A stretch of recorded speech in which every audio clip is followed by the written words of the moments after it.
Hey there, pet enthusiasts! Welcome back to Bark Buddy TV. Today we're diving into a question every dog and cat owner has probably asked themselves at some point. What is my pet really thinking? Is that guilty look from your dog genuine remorse? Does your cat's affectionate nuzzle mean they truly love you, or are they just manipulating you for treats? Don't worry, you're not the only one confused. According to a fascinating article from The Guardian, scientists, veterinarians, and animal behaviorists are just as intrigued and often just as unsure as the rest of us. Let's start with dogs.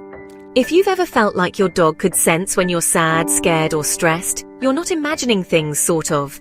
Research has shown that dogs are incredibly skilled at reading our faces.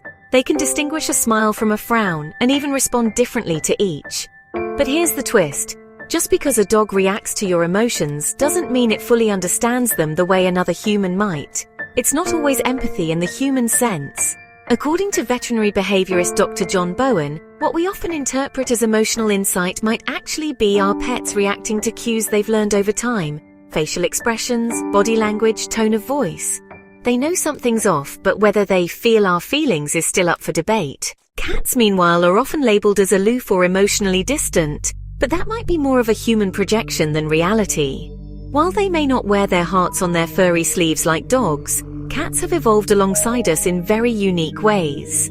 They've developed a range of vocalizations specifically for communicating with humans. Meows, trills, and even that persistent early morning yowl when breakfast is late. According to feline behavior expert Dr. Karen Heistand, cats do form deep social bonds with humans, but they express affection in more subtle, nuanced ways. That slow blink? It's a cat's version of I love you. But again, just like with dogs, whether your cat is feeling love or has simply learned that blinking slowly makes you happy is still up for scientific scrutiny. And then there's the whole guilt face saga, arguably the most misunderstood pet expression in the history of pet ownership. You walk into your kitchen and find shredded paper, a guilty-looking pup cowering by the door, and you assume they know they've done something wrong. But according to researchers, and this might break your heart a little, what we perceive as guilt is often just a reaction to our angry tone or threatening posture.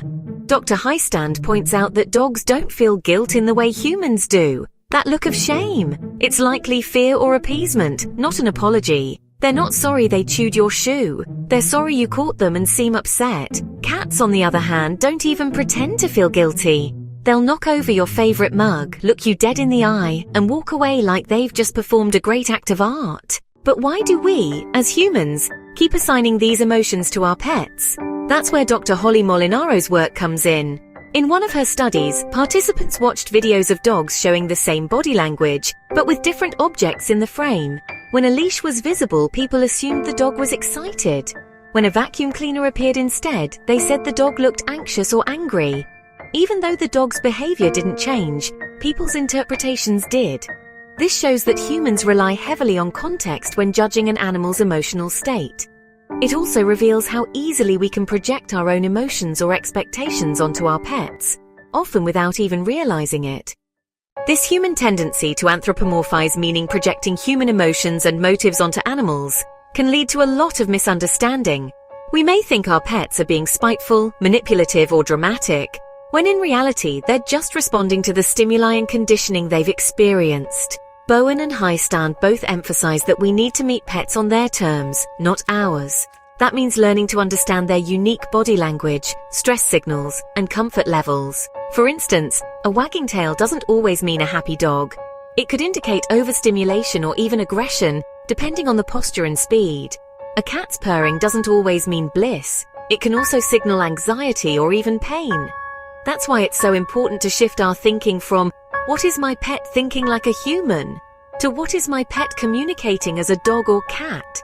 When we respect their species-specific behavior and individual personalities, we build deeper, healthier relationships. Not every dog wants a hug, not every cat wants to be picked up, and that's okay. The most empathetic thing we can do as pet owners is to step out of our own emotional filters and learn to see the world as they might see it, through a canine's sensitive nose or a feline's twitching tail. So, what does all this mean for us as pet lovers? It means that while we may never fully know what our dogs and cats are thinking, we can absolutely get better at listening. It means being observant, respectful, and open to learning, not just from science, but from our pets themselves. They are always communicating, we just need to learn their language. And when we do, the bond becomes less about assumptions and more about mutual understanding.